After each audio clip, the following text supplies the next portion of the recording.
Hi everyone, it's Tatiana here. I just wanted to say hey, and I know my lipstick is shocking. I just wanted to try something different. It's not super different because I've worn this color in the past, just not ever online. So it's it's Mac Orange if you're wondering. Anyway, that's not what this video is about. This video is going to be about how to get along with your ex while you're still legally married. You know, you just want to coexist pretty much at this point. How do you do that? So that's what this video is about. If you're interested, please keep on watching and make sure you subscribe if you like what you see. Okay? Okay. So, like I said, we're talking about how to get along while you're still legally married. And this is the first time I've ever written anything down in regards to my YouTube videos because I usually just wing it all the time. Every time you see me, I am winging it, and I may wing it in some instances because I wrote a lot, as you can see, and I do not intend on reading all of this. But yeah, and this is my cute little journal book. I need to get one.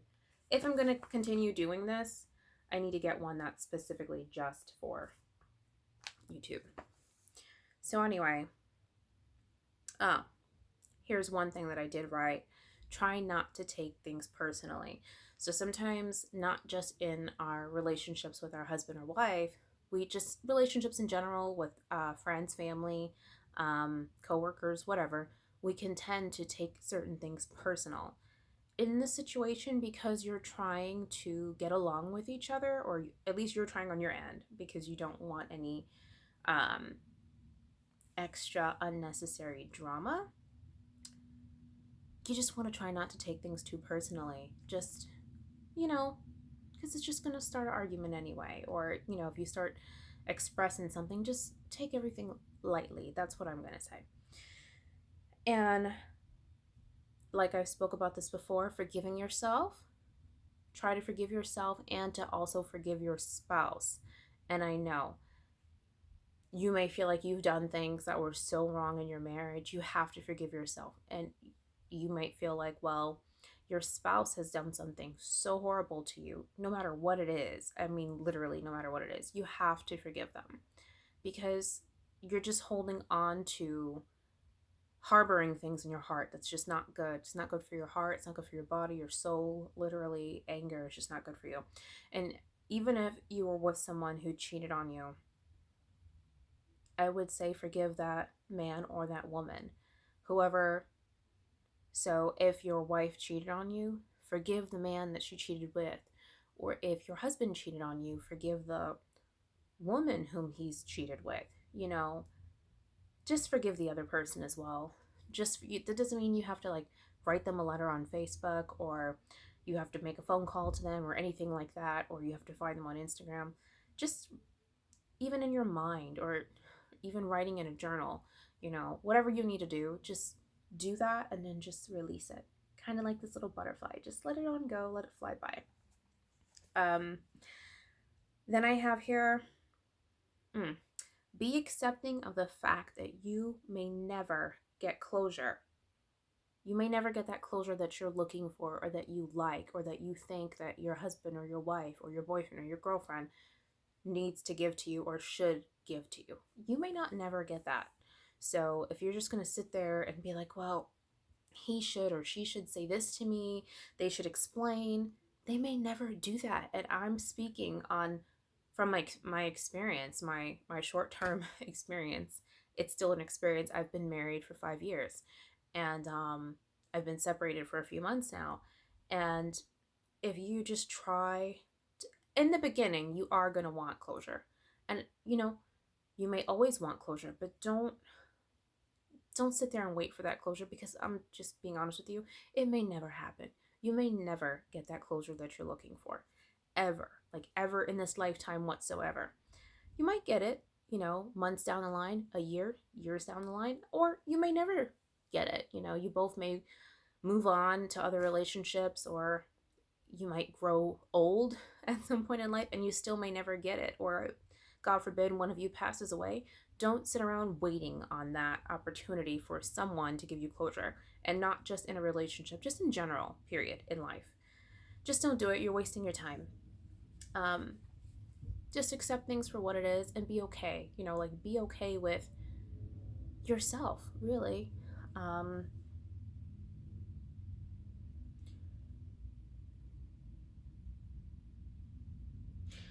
this is a big one. I wrote here, don't taint your memory of your ex. And when I say that, this is my personal opinion.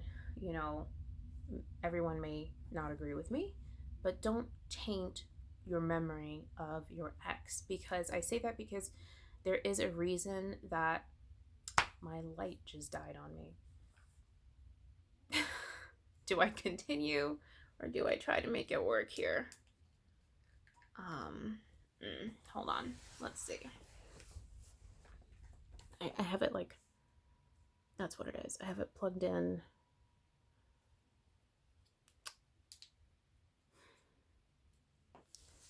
We're experiencing technical difficulties here. How do I like this? I prefer that way. Okay. Lighting is important, and this is still not the greatest lighting by any means, but I just need you guys to bear with me. Just a moment.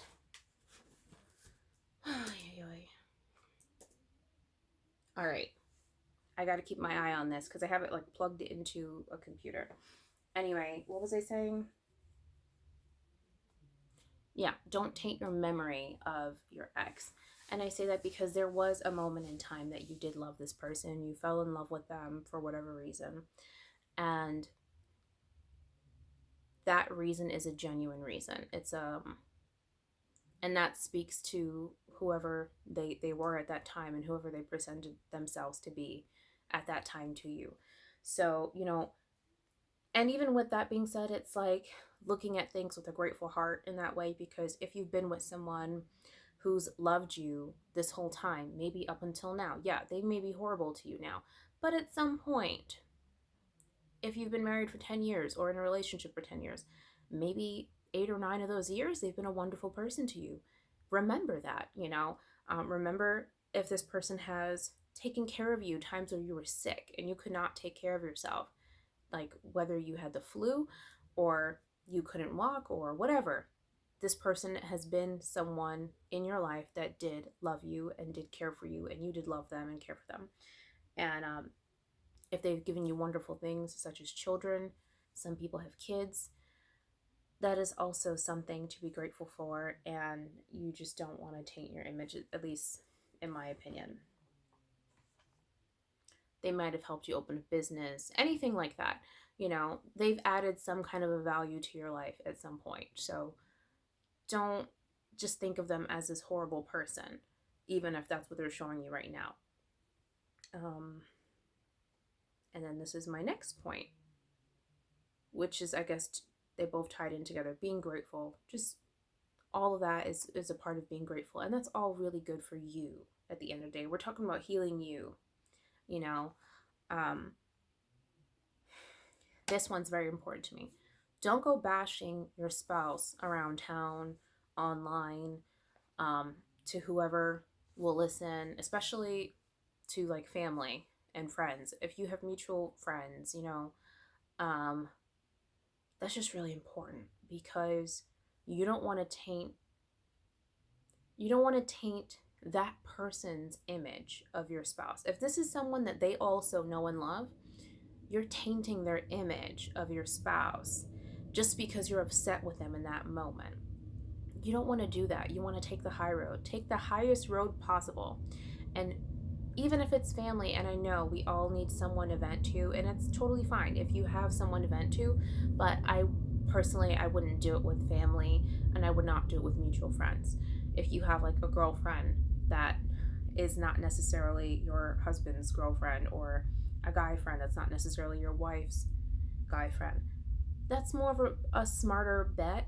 However, even with that being said, if you tell them all these horrible things about your spouse, and then you turn around and decide that you want to stay married or you want to stay in that relationship, they're going to be looking at you like you're crazy, especially if you've told them all the horrible things that they've done. Remember, people are not going to remember all of the time all of the wonderful things. They're going to remember, especially if it was really bad, they're going to think you're stupid for making the same mistake.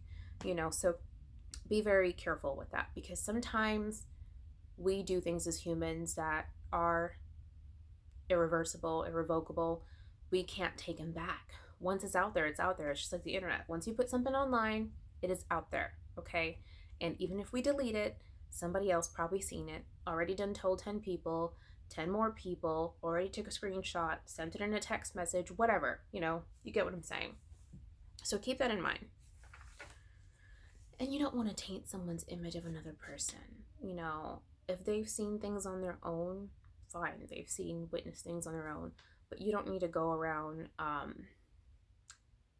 necessarily bashing them. It's just, and then it speaks about your character as well. Like, why would they trust you? Or they're gonna feel like, well, if I make a mistake, then she or he is gonna go bash me as well. So think about that. So with that being said, I would recommend forgiving them, but that does not mean forgetting. Now, I know that's not the Christianist, I just made up a word. That's not the most Christian thing to say, but in all honesty, in my opinion, God gives us memory for a reason, and I think it's very important to forgive but not forget in certain situations, because if you just forgive and forget, you don't learn your lesson. So you put yourself back in the same predicament for the same thing to happen to you, if not worse, the next time around. So I would say definitely forgive, let it go, but don't forget that it happened, because even if you do decide to stay with each other, you have to say to yourself, at least that's what I think, it's like, okay, well, this person has showed me what they're capable of, and they may do it again. So I wouldn't be surprised. So that way you don't be surprised the next time it happens again, or if it happens worse. If someone cheats on you one time, who's to say? I'm not saying people don't change. I'm sure there are some cheaters that do change, but who's to say it's not going to happen to you again? It may not happen next month or the month after that. Maybe not this year. But if it happens 2 years from now, would you really be surprised if they did it already to you before, or whatever it is? Just saying. If someone was hitting you, abusing you physically, yeah, and usually in situations like that, the person says that they're sorry, and then they go right back around and do it again. So, just my thoughts. We did speak about this in another video, which is pretty much focusing on yourself and doing things that you like, things that make you happy, genuinely happy. Like for me, I definitely don't do this every day, but I'll do my makeup here and there. Today I wanted to wear this orange lip. So that's what I did. That made me happy. So it makes me feel like it's summertime, and it's not. So do things that make you feel happy. Even if you're in the middle of a quarantine like I am right now, and like you are watching this video, you can find things to do. Make a YouTube video if you want to. Journal. Cook. Do your makeup. Work out. Take a walk if you can. I don't know, binge watch your favorite show, read a book. So many things that you can do that will keep you busy. Dance, you know what I mean? Do things that keep you busy, because the more you take care of yourself, the more you start to feel good about yourself. And the more you feel good about yourself, you're giving off a certain energy to attract more good things to you. And not only that, when you're feeling good, you're not thinking about all the negative stuff. You're not thinking about, oh, well, he didn't do this and this and this and that. You're not thinking about that. You're just thinking about being happy. You're just thinking about enjoying your day, enjoying your moment. And my best friend, Michelle, she's my person I talk to. She tells me to enjoy, like, live in the moment. Like, I like to get pretty. I like to look nice. I like little luxury things. I like little luxury shower gels, or lotions and things like that, I literally take extra time on myself. I indulge myself in things that I like. I take extra time, extra care, extra attention to detail for myself, and it makes me feel so good and so happy. So, do whatever makes you happy. I can't believe this video is so long. Anyway. Hmm.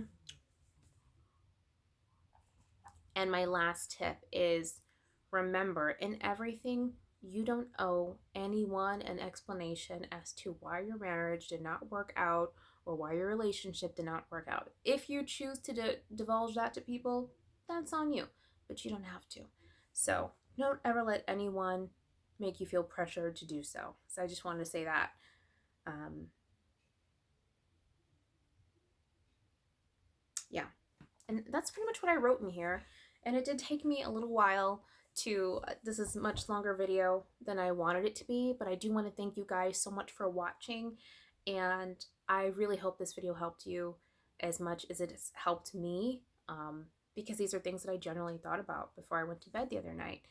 And if you're going through something, let me know. If you want me to talk about something, let me know. If you have any pointers, tips, let me know if you try any of the things that I suggested and how it worked out for you. So leave a comment down below for me and I'll definitely get back to you, okay? Thank you guys so much for watching and I will see you next time. Bye.